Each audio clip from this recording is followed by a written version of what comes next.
서로 축복하겠습니다. 하나님 나라 운동을 위한 마중물이 됩시다. 기도의 삽을 높이 듭시다. 그 삽으로 흑암 중에 보물을 캐냅시다. 할렐루야. 네, 오늘도 주님의 날을 맞아 성수주의를 하며 이렇게 다드림 주일 예배에 참석한 모든 우리 마리물리랑 가족들에게 하나님의 은혜와 평강이 함께 하시기를 주님의 이름으로 간절히 축원합니다. 가을의 첫 가문인 9월은 모두 이제 5주로 구성이 되어 있습니다. 그 중에서 첫 주일은 이미 보냈고요. 오늘부터 이제 4주가 남아있는데요. 남아있는 4주 동안 저는 저와 여러분이 하나님 나라 운동을 위한 마중물이 되기 위해서 꼭 해내야 할 일 중에 하나인 이 영적인 발돋움에 관한 말씀을 전하려고 합니다. 오늘은 첫 시간인데요. 오늘은 하나님을 향한 발돋움이 필요합니다 라는 제목으로 하나님의 말씀을 전하도록 하겠습니다. 먼저 우리 발돋움에 대해서 잠깐 생각해 볼까요? 이 발돋움이 뭔지 아시죠? 크게 2가지로 그 의미를 생각해 볼 수 있습니다. 첫째는 이제 키를 돋우려고 이 발밑을 괴고 서거나 발끝만 이렇게 디디고 서는 것. 그것이 발돋움이죠. 흔히 우리가 까치발을 한다라고 말하는 그런 상태, 그게 발돋움이에요. 두 번째는 우리가 이제 뭔가를 지향하는 상태나 그런 위치로 나아가는 것, 그건 역시 발돋움이다. 그렇게 설명합니다. 이런 2가지 의미를 생각해 보면 제가 영적인 발돋움이라고 부르는 것이 무엇을 뜻하는 것인지 나름대로 짐작해 볼 수 있을 겁니다. 먼저는 우리의 이 겉사람이 아닌 우리 속사람이 이 영적인 성숙을 통해서 그 키가 이전보다 더 크게 자라야 된다는 것이죠. 여러분, 우리 겉사람만 자라서는 안 되죠. 우리의 속사람도 세월이 흐르고 신앙의 연륜이 쌓여지면 성숙해 가야 되잖아요. 아이들이 어려서는 예쁘지만 그 아이들이 어린 상태로 나이를 그대로 먹고 아무런 변화도 없으면 여러분, 부모에겐 근심덩어리예요. 나이를 먹으면 키도 자라야 되고 마음도 자라야 되고 그 나이에 걸맞는 사람이 되어야 온 가족이 기뻐할 수 있는 것이지 않습니까? 우리 영적인 우리의 속사람도 마찬가지라는 거예요. 두 번째는 지금도 여전히 한없이 부족하고 연약한 모습을 갖고 있는 우리들이지만 그럼에도 불구하고 하나님께서 기뻐하시는 하나님의 사람들로 이제 우리 자신을 갖고 가야 한다는 것입니다. 이것이 바로 영적인 발돋움의 의미입니다. 이러한 의미를 하나하나 생각하면서 이제 남아있는 9월 한 달을 함께 보낼 수 있기를 바랍니다. 오늘 우리에게 주신 말씀은 시편 34편 1절부터 10절까지의 말씀입니다. 이 말씀이 기록된 배경이 있어요. 1절 말씀 앞에 보면 이렇게 괄호가 쳐져 있는 표제라고 하는데요. 표제가 있어요. 뭐라고 기록되어 있습니까? 같이 읽어볼까요? 다윗이 아비멜렉 앞에서 미친 채 하다가 쫓겨나서 지은 시라고 되어 있습니다. 그렇죠? 이 표제의 의미가 무엇인지 알기 위해서는 사무엘상으로 잠시 가봐야 합니다. 구약성경 사무엘상 21장으로 한번 가볼까요? 구약 446쪽입니다. 446쪽. 사무엘상 21장 10절부터 15절 말씀을 봉독해 보겠습니다. 사무엘상 21장 10절부터 15절 446쪽 함께 봉독해 볼까요? 그날에 다윗이 사울을 두려워하여 일어나 도망하여 가드왕 아기스에게로 가니 아기스의 신하들이 아기스에게 말하되 이는 그 땅의 왕 다윗이 아니니까 무리가 춤추며 이 사람의 일을 노래하여 이르되 사울이 죽인 자는 천천히요 다윗은 만만히로다 하지 아니하였나이까 한지라. 다윗이 이 말을 그의 마음에 두고 가드왕 아기스를 심히 두려워하여 그들 앞에서 그의 행동을 변하여 미친 채 하고 대문짝에 그적거리며 침을 수염에 흘리매 아기스가 그의 신하에게 이르되 너희도 보거니와 이 사람이 미치광이로다. 어찌하여 그를 내게로 데려왔느냐? 내게 미치광이가 부족하여서 너희가 이 자를 데려다가 내 앞에서 미친 짓을 하게 하느냐? 이 자가 어찌 내 집에 들어오겠느냐? 하니라. 사랑하는 마중물리랑 가족 여러분, 이 말씀을 그저 국어책을 읽듯 읽으면 아무런 것도 느낄 수가 없어요. 주인공인 다윗의 심정으로 이 말씀을 읽어보십시오. 그러면 결코 대충대충 읽을 수 있는 말씀이 아니라는 것을 단박에 알 수 있습니다. 이것은 그야말로 생존을 위한, 살아남기 위한 다윗의 몸부림이었습니다. 10절 말씀의 기록처럼 당시 다윗은 사울왕에 의해 이 하나뿐인 생명이 생사의 위협을 받으며 쫓기고 있는 신세였습니다. 그동안 이스라엘 땅 곳곳으로 몸을 숨겨봤지만 당시 무소불위의 권력을 가진 사울왕의 눈을 피하기란 너무나 어려운 일이었습니다. 그래서 다윗은 최후의 선택을 하게 됩니다. 그것은 이스라엘의 입장에서는 아주 오랜 세월 동안 적대국으로 상대해왔던 블레셋에 망명하기로 한 것입니다. 이것은 결코 쉬운 결정이 아니었어요. 생각해 보세요. 다른 나라도 아닌 적국으로의 망명입니다. 우방이 아닌 서로 잡아 죽이지 못해 안달하는 원수의 나라로 망명하는 것이라는 말씀이에요. 그러니 이것이 어찌 쉬운 일이었겠습니까? 그러나 다윗은 살아야 했습니다. 어떻게든 살아남아야 했습니다. 그래서 다윗은 적국의 왕인 아기스를 찾아갔던 것이에요. 그런데 계속되는 말씀을 보세요. 아기스 왕의 신하들이 다윗의 정체를 알아챘습니다. 아기스 왕에게 망명을 하겠다고 찾아온 사람이 다름 아닌 블레셋의 자랑이었던 골리앗을 물맷돌 하나로 잡아 죽인 다윗이라는 사실을 알아챈 것입니다. 그 순간 아기스 왕의 안색이 변했어요. 금방이라도 다윗을 잡아 죽일 것 같았습니다. 그때 다윗은 생존을 위해 몸부림을 칩니다. 그 자리에서 바로 미친 척을 한 것이에요. 문자가 손톱으로 긁어대기 시작했습니다. 입에서 질질 흘러내리는 침이 수염을 타고 땅바닥으로 떨어졌습니다. 그러자 아기스 왕은 이러한 다윗을 미치광이로 여기고 그를 왕궁에서 쫓아내버렸습니다. 오늘 주신 말씀은 바로 이 사건을 배경으로 하고 있는 말씀입니다. 그런데 여기서 한 가지 의문이 생길 수 있어요. 그것은 왕의 이름 때문입니다. 오늘 주신 말씀에서는 사무엘상이 기록하고 있는 것처럼 아기스 왕이라고 하지 않고 아비멜렉이라고 쓰고 있지 않습니까? 이것이 좀 이상하다고 말하는 분들이 있지요. 그래서 설명을 드립니다. 이것은 왕 개인의 이름이 아닌 어떤 왕조의 이름이나 왕가의 칭호를 사용하고 있는 것입니다. 예를 들어 우리가 바로 왕이라고 부를 때 그 왕의 이름은 바로가 아니지요. 개인의 이름은 따로 있는데 애굽에서 왕을 호칭할 때 통상적으로 사용하던 그 표현이 바로, 그러니까 파라오라는 표현이었던 것입니다. 아비멜렉이라는 표현 역시 마찬가지예요. 이러한 본문의 배경을 이해하고 이제부터 오늘 주신 말씀 본문 속으로 들어가 보겠습니다. 오늘 주신 말씀을 잘 살펴보세요. 다윗은 이 말씀을 통해 그야말로 곤궁한 처지에 놓여 있었던 자신이 그런 상황 속에서도 누렸던 은혜, 그 발돋움의 은혜를 하나하나 증거하고 있습니다. 다윗은 먼저 그 은혜에 대한 찬양으로 본문을 시작합니다. 본문 1절부터 3절 함께 봉독합니다. 1절부터 3절입니다. 내가 여호와를 항상 송축하며 내 입술로 항상 주를 찬양하리이다. 내 영혼이 여호와를 자랑하리니 곤고한 자들이 이를 듣고 기뻐하리로다. 나와 함께 여호와를 광대하시다 하며 함께 그의 이름을 높이세. 아멘. 할렐루야. 이것이 하나님을 향한 발돋움을 힘쓰고 있는 다윗이 그 은혜에 대해 감사하며 올려드리는 찬양입니다. 그는 먼저 하나님을 송축하고 있습니다. 하나님을 자랑하고 있습니다. 어디 그뿐입니까? 하나님의 이름을 높이고 있습니다. 그렇다면 이렇게까지 다윗이 찬양하고 있는 하나님을 향한 발돋움의 은혜, 그것은 도대체 무엇일까요? 몇 가지로 나눠보려고 합니다. 첫 번째로 다윗이 하나님을 향한 영적인 발돋움으로 사용하고 있는 것은 다름 아닌 기도입니다. 지난 주일에도 기도에 관해 강조해서 말씀을 드렸는데요. 다윗의 삶을 들여다봐도 기도는 분명히 우리의 인생을 굳건하게 세우는 초석인 것을 알 수 있습니다. 본문 4절 말씀 함께 봉독합니다. 4절입니다.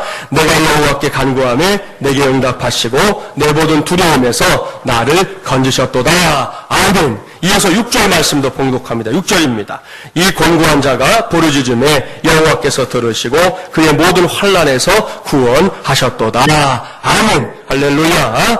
여기서 우리는 믿음의 사람 다윗이 진정으로 기도의 대가였다는 사실을 확인하게 됩니다. 여러분이 알고 있는 다윗의 인생을 한번 쭉 떠올려 보십시오. 구약성경 사무엘상과 사무엘하에 기록되어 있는 다윗의 인생을 면밀하게 살펴보면 다윗이 평생 동안 가장 힘썼던 것이 기도였다는 것을 쉽게 발견할 수 있습니다. 그렇습니다. 그는 늘 기도했습니다. 자신의 모든 상황 속에서 언제나 제일 먼저 선택했던 것이 다름 아닌 기도였다는 말씀입니다. 제가 이런 말씀을 드리면 여러분 중에는 혹 또 기도하라는 말이야? 라고 생각하는 분이 있을지 모릅니다. 그렇습니다. 또 기도하라고 말씀을 드리는 것입니다.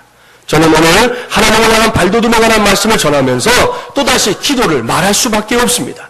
왠지 아십니까? 그것은 하나님의 말씀인 성경이 이 버겁고 험한 세상을 살아가고 있는 모든 하나님의 백성들에게 강조하고 또 강조하고 또 강조해서 말씀하고 있는 것이 다름 아닌 쉬지 말고 기도하라 라는 말씀이기 때문입니다. 오늘 우리가 펼쳐놓고 있는 말씀도 마찬가지예요. 블레셋 왕 앞에서 미친 척을 하면서까지 살아남아야 했던 다윗입니다. 그러나 다윗이 그렇게 버겁고 힘겨운 상황 속에서도 제일 먼저 힘쓰고 있는 것이 기도이지 않습니까? 다윗은 그렇게 매사에 기도를 붙잡고 살았던 사람입니다. 그리고 이것이 다윗의 인생을 탁월하게 만들어 주었습니다. 무엇보다도 기도는 다윗으로 하여금 하나님을 향한 그 영적인 발돋움을 성공적으로 해낼 수 있게 만들어준 원동력이었다는 것을 우리 모두가 꼭 기억해야 하는 것입니다. 여기서 다윗의 처지를 진지하게 생각해 보세요. 더 이상 오갈 데가 없어서 찾아갔던 블레셋 아닙니까? 그런데 그곳에서도 자신의 몸 하나 의지할 곳을 찾을 수가 없었습니다. 그러니 미친 척 하다가 그 왕궁에서 쫓겨났던 그 순간 얼마나 비참했겠습니까? 그러나 다윗은 그러한 상황 속에서도 비참함에 빠진 것이 아니라 하나님을 향해 부르짖고 있다는 것이에요. 그런 상황 속에서도 하나님을 향한 영적인 발돋움을 쉬지 않고 있다는 것입니다. 그랬더니 하나님께서 다윗에게 응답해 주셨습니다. 하나님께서 하나님을 향한 발돋움을 위해서 믿음의 까치발까지 높이 들고 있는 다윗을 모든 두려움에서 건져내셨습니다. 또한 다윗을 모든 환난에서 구원해 주셨습니다. 할렐루야. 오늘 성수주의를 하며 하나님을 예배하고는 저와 여러분 모두가 이러한 다윗의 믿음을 배우고 또 배울 수 있기를 바랍니다. 그런데 여러분도 아실 거예요. 이게 말처럼 쉽게 되질 않아요. 이게 문제예요. 기도하라는 말씀 수도 없이 들었지만 여러분 스스로를 살펴보라는 거예요. 과연 나는 얼마나 기도에 힘쓰며 살고 있는가. 말씀을 듣지 못해서가 아니에요. 내용을 알지 못해서가 아니에요. 이게 잘 안 된다는 것이죠. 기도응답의 비밀이라는 책을 쓴 찰스 스탠리 목사님은 그 책에서 기도와 관련된 자신의 경험담을 한 가지 소개합니다. 한때 스탠리 목사님은 기도를 시작하기만 하면 잠에 빠져들곤 했다는 거예요. 목사님인데 기도만 하면 잠이 들었어요. 그러니 이게 어디 보통 일입니까? 그래서 목사님은 이것을 극복하기 위해 자신이 할 수 있는 모든 방법을 다 동원했지만 헛수고였습니다. 잠을 적게 자고 공부하는데 전혀 문제가 없었는데 이상하게 기도만 하면 10분을 넘기지 못하고 잠에 빠져들었습니다. 목사님은 이 문제를 붙들고 무려 1년 동안이나 씨름을 했다고 그래요. 그러자 주님께서 문제의 원인을 마침내 보여주셨습니다. 그것은 사탄이 목사님이 기도하는 것보다 설교하거나 공부하는 걸 더 원한다는 것이었습니다. 그러니까 사탄이 가장 싫어하는 것이 바로 기도하는 것이었다는 사실이었어요. 사탄은 어떻게든 목사님의 기도를 방해하기 위해 이 잠이라는 교묘한 공격 수단을 사용했던 것입니다. 사랑하는 마중물이란 가족 여러분, 사탄이 가장 두려워하는 것은 우리가 기도하는 영적인 전투를 수행하는 것입니다. 왠지 아십니까? 사탄에게 기도만큼 위협적인 것이 없기 때문입니다. 진정한 영적 전투는 우리가 무릎을 꿇을 때 시작된다는 것을 여러분만 아는 게 아니에요. 개도 알아요, 개도. 이처럼 기도가 사탄이 가장 두려워하는 무기이기 때문에 사탄은 필사적으로 우리의 기도 생활을 방해합니다. 어떻게든 성도들이 기도의 자리에 나가지 못하게 만듭니다. 가진 이유와 핑계를 만들어줍니다. 괴로움으로 이러므로 실망, 낙담하게 만듭니다. 기도하는 것 자체를 질리게 하기도 합니다. 수단과 방법을 가리지 않고 기도에 실증이 나게 만들고 있다는 것이지요. 따라서 기억해야 합니다.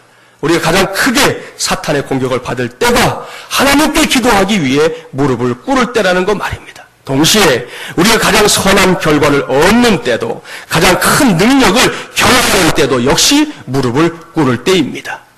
이러한 영적인 진리를 깨닫고 오늘 이후 더욱 기도에 힘쓰는 우리 마중물연한 가족들이 되시기를 바랍니다. 그리할 때에 우리 모두가 놀라운 응답의 주인공으로 세워질 줄 믿습니다. 서로 축복해 주실까요? 기도의 삽을 높이 듭시다. 기도의 대가가 됩시다. 할렐루야. 꼭 여러분 해내셔야 돼요. 여러분 개인을 위해서도, 여러분의 가정을 위해서도, 여러분의 생활을 위해서도, 우리가 섬기는 이 마중물이라는 교회를 위해서도 저와 여러분은 반드시 기도의 대가가 되어야 됩니다. 그것만이 이 시대에 하나님이 이루시는 승리를 함께 누릴 수 있는 지름길이라는 걸 꼭 기억하시기를 간절히 바랍니다. 좀 더 들어가 볼까요? 그렇다면 사탄이 그렇게 우리의 기도를 두려워하는 이유가 무엇일까요? 자주 말씀드린 대로 그것은 우리의 기도에 하나님의 응답이 있기 때문이에요. 이것을 사탄이 아주 싫어하는 것입니다. 따라서 할 수 있는 한 기도에 힘써야 합니다. 그러면 제일 먼저 누리게 되는 은혜가 있어요. 그것은 하나님과 친밀해진다는 것입니다. 믿습니까? 그렇습니다. 그렇기 때문에 기도야말로 하나님을 향한 우리의 영적인 발돋움에 있어서 첫걸음이 되어야 하는 것입니다. 이를 명심하고 오늘부터 이 친밀감의 힘을 길러 보시기 바랍니다. 먼저 대인관계로 설명을 해볼까요? 사람과 사람 사이에서 친밀감의 힘을 기르려면 어떻게 해야 될까요? 어떻게 해야 사람과 사람이 친해집니까? 무조건 사람부터 만나야 돼요. 만나야 친해지는 거예요. 만나지 않고 나는 이영현 집사님하고 친해. 1년이 다 가도록 한 번도 만나지 않고 이영현 집사님하고 친해. 그게 친한 거냐는 거예요. 그건 친한 게 아니에요. 서로 친밀해지려면 만나야 돼요. 어디서나 우선 사람들과 친해지면 힘이 생깁니다. 이것은 결코 세상을 살아가는 처세술을 익히라는 그런 말씀이 아니에요. 사람과 사람이 만나고 친해지는 것은 태초에 하나님께서 세우신 창조의 원리이기 때문입니다. 특별히 여러분 권위와 친해지기를 힘쓰시기 바랍니다. 흔히 유대인들에게 강점이 많다고 하잖아요. 그들이 갖고 있는 최고의 강점 중에 하나가 뭐냐? 그들은 권위를 두려워하지 않는다는 것입니다. 우리 교인들만 해도 당장 목사와 함께 이렇게 마주보며 혹은 나란히 앉아서 식사합시다 해도 부담스러워해요. 저 옆에 가서 길거리에 앉아서 밥 먹는 분 별로 없어요. 제 앞에 오는 분도 별로 없어요. 저쪽 가서 차곡차곡 앉다가 자리가 할 수 없어서 와서 앉으면 앉을까? 자기 방으로 찾아와서 제 앞이나 옆에 앉는 사람이 없다는가요? 목사를 부담스러워한다고요. 같이 앉는 것 자체를 부담스러워합니다. 그런데 유대인들은 그렇지 않습니다. 그들은 시장, 주지사, 대통령 등등 이 권위에 쉽게 접근하고 쉽게 친해집니다. 유학생들의 이야기를 들어보면 동양 학생들은요, 교수님들과 거의 대화를 하지 않는다는 거예요. 그런데 유대인들은 교수님들을 누구든 붙잡고 자연스럽게 대화하고 친해집니다. 그렇다면 결과가 어떨까요? 유대인들이 다른 동양 학생들보다 여러 면에서 유리할 수밖에 없다는 것이에요. 그렇다면 유대인들이 이렇게 할 수 있는 이유가 뭐냐? 간단합니다. 그들 모두가 최고의 권위인 하나님과 어려서부터 친해지는 훈련을 너무나 잘 받았기 때문이에요. 엄마의 태중에 있을 때부터 엄마들이 훈련시키거든요. 아이를 훈련시켜요. 하나님과 친해지도록 훈련시킨다고요. 대화를 아장아장 걸을 때부터 엄마들이 훈련시킨다니까요. 이 아이가 하나님과 친해지도록 그 훈련을 받는 거예요. 따라서 어떤 권위라고 할지라도 자기를 해하는 권위가 아니라 그 권위는 나를 돕는 권위다. 그렇게 생각하면서 이 아이들이 자라게 된다는 것입니다. 참으로 중요한 지적이에요. 그렇습니다. 그들은 권위를 두려워하지 않고 활용한다는 것입니다. 멋진 일이에요. 따라서 이제부터 저도 여러분도 생각을 바꿔야 합니다. 이전보다 더 사람들과 친해지고 무엇보다 권위와 더 친해지게 되기를 간절히 바랍니다. 그런 사람은 아주 강해진다니까요. 예를 들어 볼까요? 어디로 여행을 갔습니다. 누구와 친해져야 될까요? 가이드와 친해져야 돼요. 그러면 그 여행이 주는 유익을 풍성하게 누릴 수 있어요. 궁금한 게 있으면 가이드에게 물어요. 그러면 가이드는 개인적인 물음에도 답을 잘 해주거든요. 그런데 가이드랑 친해지는 뒷전이고 괜히 뒷좌석에 앉아서 떠오르는 사람들하고 친해지거나 가이드의 말에는 귓등도 기울이지 않고 수다를 떠는 사람들과 친해졌다가는 그 여행을 망치고 말 것입니다. 여기서 성공과 실패가 갈라지는 것이에요. 이번에는 식당으로 가볼까요? 누구와 친해져야 될까요? 이건 제가 아주 잘해요. 그 식당의 주인 또는 웨이터와 친해져야 합니다. 그러면 식당에서 누릴 수 있는 온갖 혜택 다 누릴 수 있습니다. 저의 경우에는 몇 번간 식당에서는 반드시 최소한도 음료수 서비스는 받아요. 제가 달라고 하는 게 아니에요. 가면 알아서 준다니까요. 음료수는 서비스입니다 하고 갖다 줘요. 때로는 김치전, 묵무침 등등도 서비스를 받아요. 저랑 같이 우이동 가시면 묵무침, 김치전 공짜로 먹습니다. 따라 붙으세요. 예? 여러분, 왜냐하면 그 점장님하고 제가 친이기 때문에 제가 내리면 벌써 그분이 막 나와서 인사한다니까요. 아유, 목사님 어서 오세요. 그러신다고요.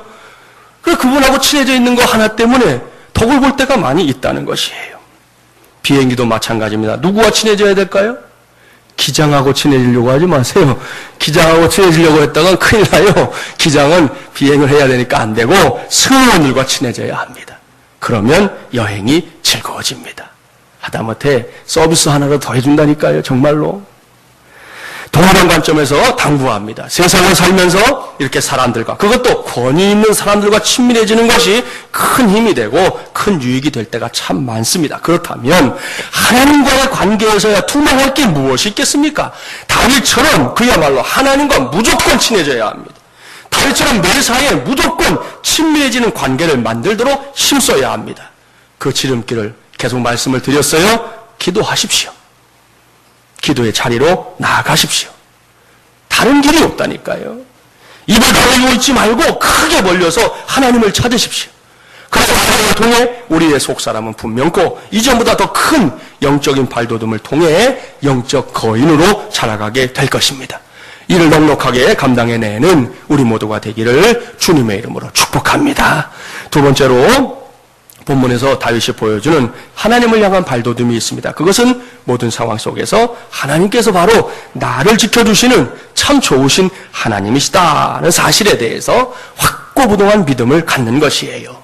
본문 7절과 8절 함께 봉독해 볼까요? 7절 8절입니다. 여호와의 전사가 주를 경외하는 자를 둘러 진치고 그들을 건지시는도다. 너희는 여호와의 선하심을 맛보아 알지어다. 그에게 피하는 자는 복이 있도다. 아멘. 이 말씀은 앞서 말씀드렸던 본문의 배경을 떠올리면 문자 그대로 이해가 되는 말씀이에요. 사울왕의 눈을 피해 어쩔 수 없이 적국인 블레셋을 찾아갔던 다윗입니다. 그런데 그곳에서도 아기스 왕을 비롯해서 블레셋 사람들이 다윗의 정체를 알아보고는 당장이라도 죽일 기세였습니다.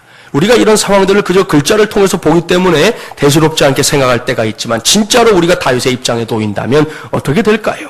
결코 여유만만할 수 없을 것입니다. 벌벌 떨 수밖에 없었을 것입니다. 그런데 바로 그 순간에 하나님께서 다윗을 죽음의 자리에서 건져 주신 것입니다. 얼마나 감격스러운 일이겠습니까?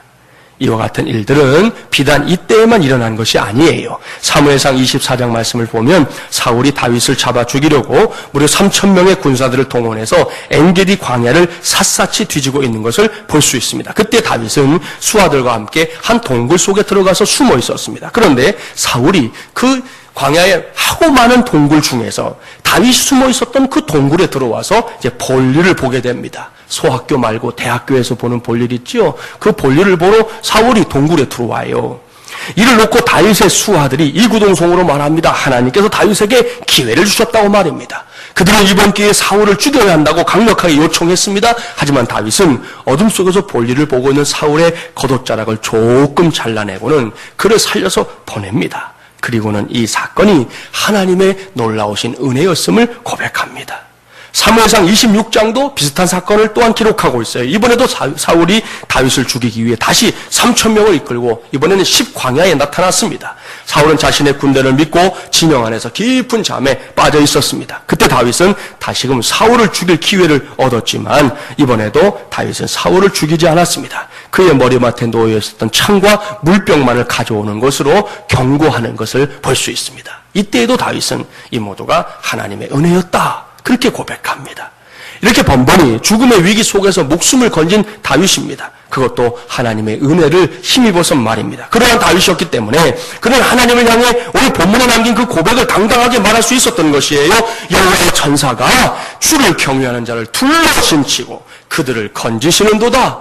너희는 여호와의 선하심을 맛보아 알지어다. 그에게 피하는 자는 복이 있도다. 아멘.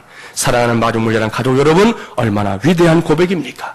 이것이 모든 상황 속에서 하나님께서 바로 나를 지켜주시는 참 좋으신 하나님이시라는 사실에 대해 확고부동한 믿음을 갖는 것, 바로 하나님을 향한 또 하나의 영적인 발돋움을 하고 있는 것입니다.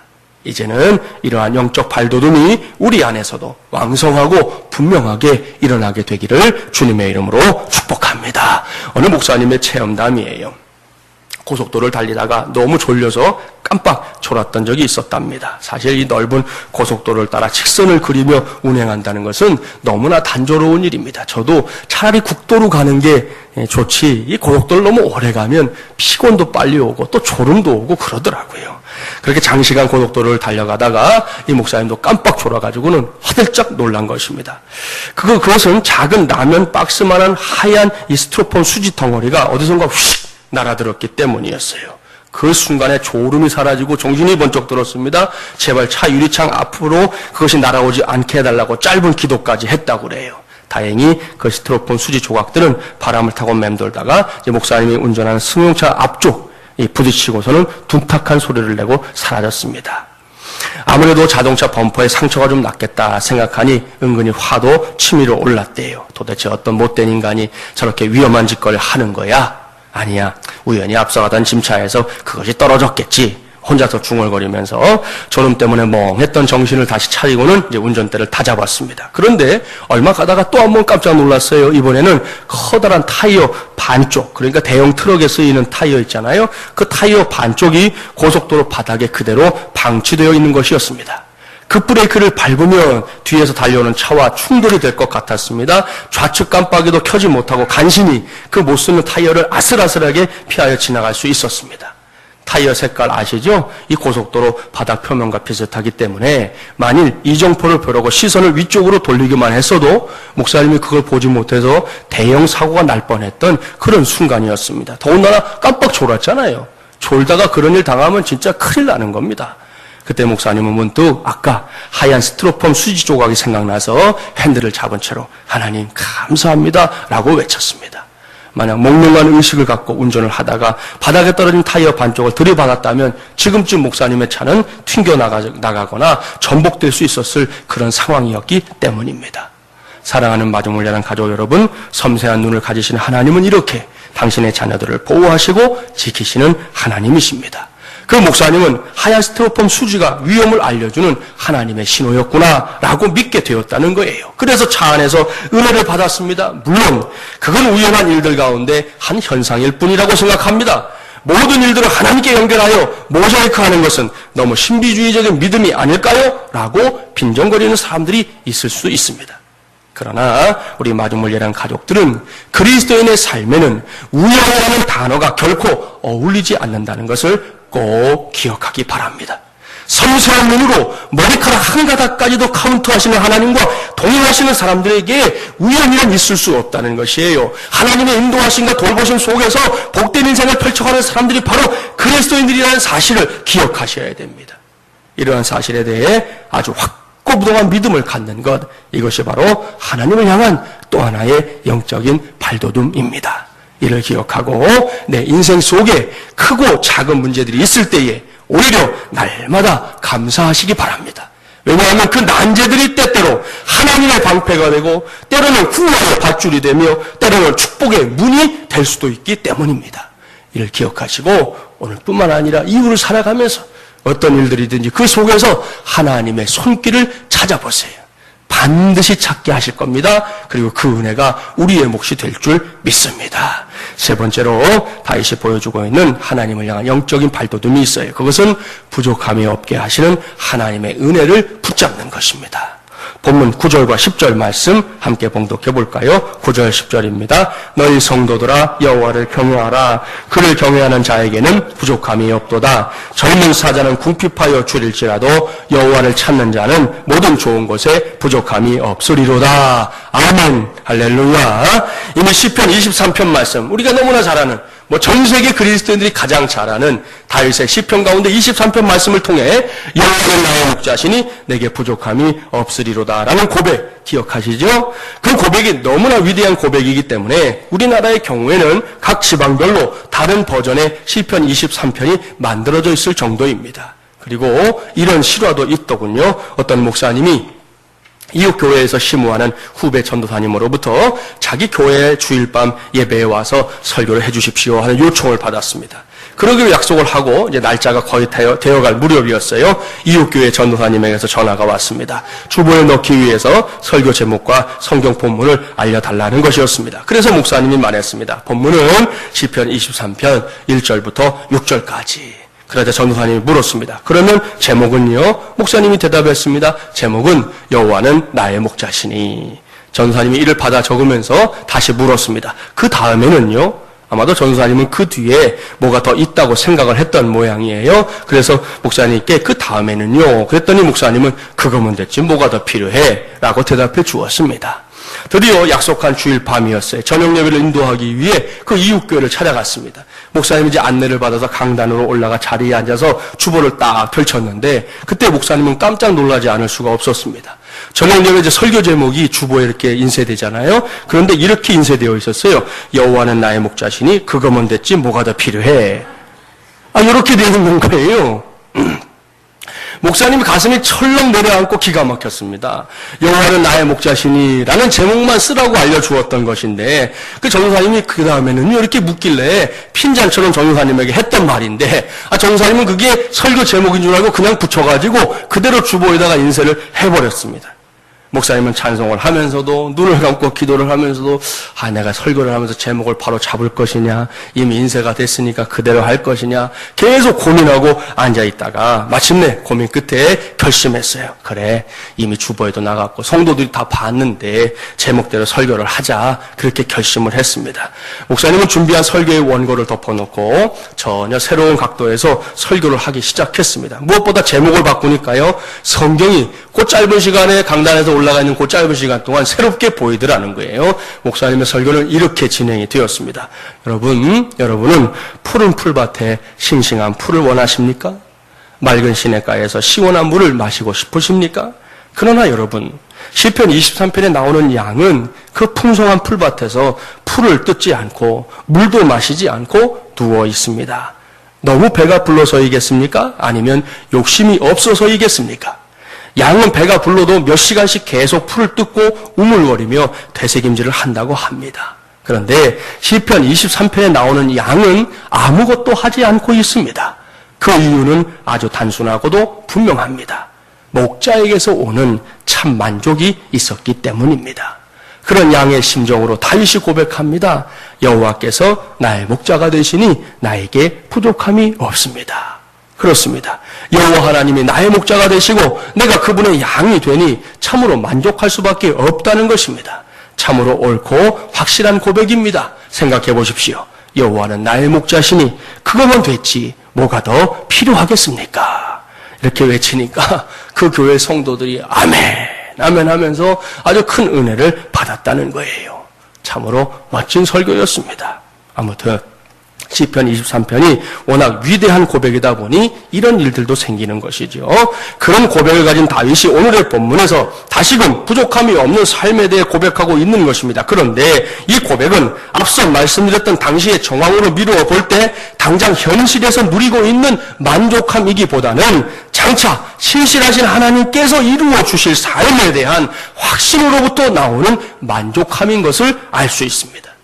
당시의 상황을 다시금 떠올려 보세요. 사울왕에게 쫓기고 있는 신세입니다. 그야말로 언제 죽을지 모르는 깝깝한 상황입니다. 게다가 어렵사리 망명을 했던 블레셋에서는 미친 척을 해야만 살 수 있는 신세가 되고 말았습니다. 그러나 이제는 도무지 갈 곳이 없어요. 기댈 곳이 마땅하지 않습니다. 그러나 이렇게 현실적인 어려움이 있다 하더라도 다윗은 당장 눈앞에 있는 현실보다는 그 너머에 하나님께서 예비하신 미래를 쳐다보고 있는 것입니다. 이것이 바로 다윗으로 하여금 부족함이 없다는 고백을 가능하게 만든 것이에요. 너희 성도들아 여호와를 경외하라. 그를 경외하는 자에게는 부족함이 없도다. 젊은 사자는 궁핍하여 줄일지라도 여호와를 찾는 자는 모든 좋은 것에 부족함이 없으리로다. 사랑하는 마중물자랑 가족 여러분, 이제는 이 위대한 고백이 저와 여러분의 고백이 되기를 바랍니다. 지금 당장만 보면 안 됩니다. 여러분의 콧잔등만 보면 안 됩니다. 하나님께 이루실 미래에 대한 확실한 기대를 가지시기 바랍니다.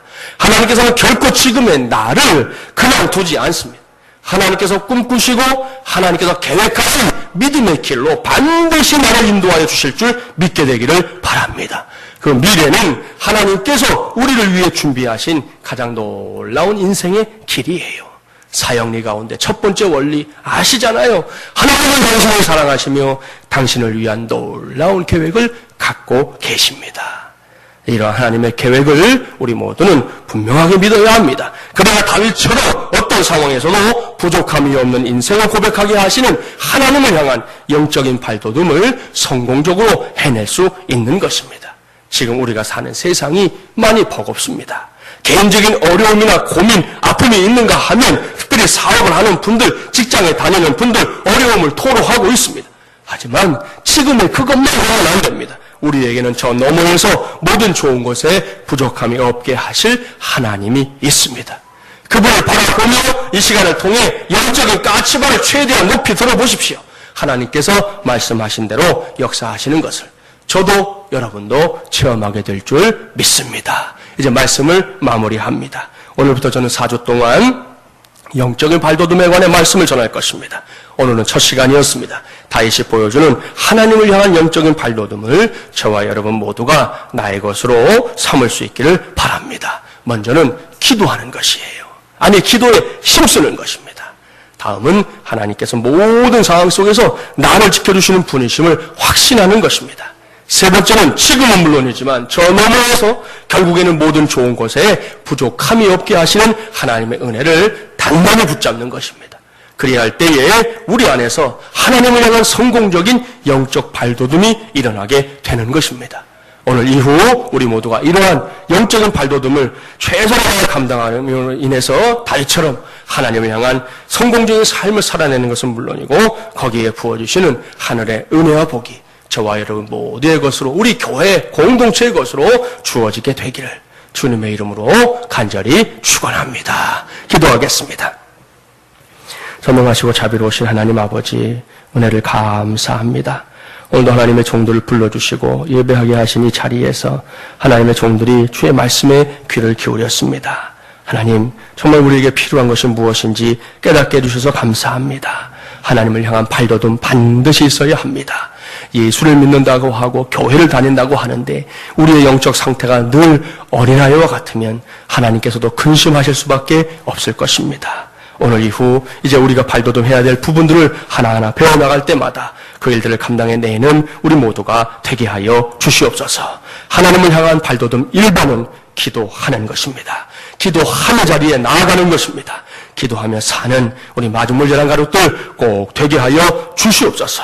또 하나님께서 나를 언제나 지키시고 보호하신다는 사실에 대한 확신 있는 믿음 갖게 하여 주옵시고 무엇보다 모든 것에 부족함이 없게 하시는 하나님의 은혜 없이 붙잡고 살게 하여 주시옵소서. 그래서 우리 모두 영적 발돋움 잘 해내어서 다윗처럼 승리하는 인생, 성공하는 인생 살아내게 하시고 우리 공동체가 그와 같은 사람들을 영광으로 세워가는 공동체 되게 하여 주시옵소서. 예수님의 이름으로 기도하옵나이다. 아멘.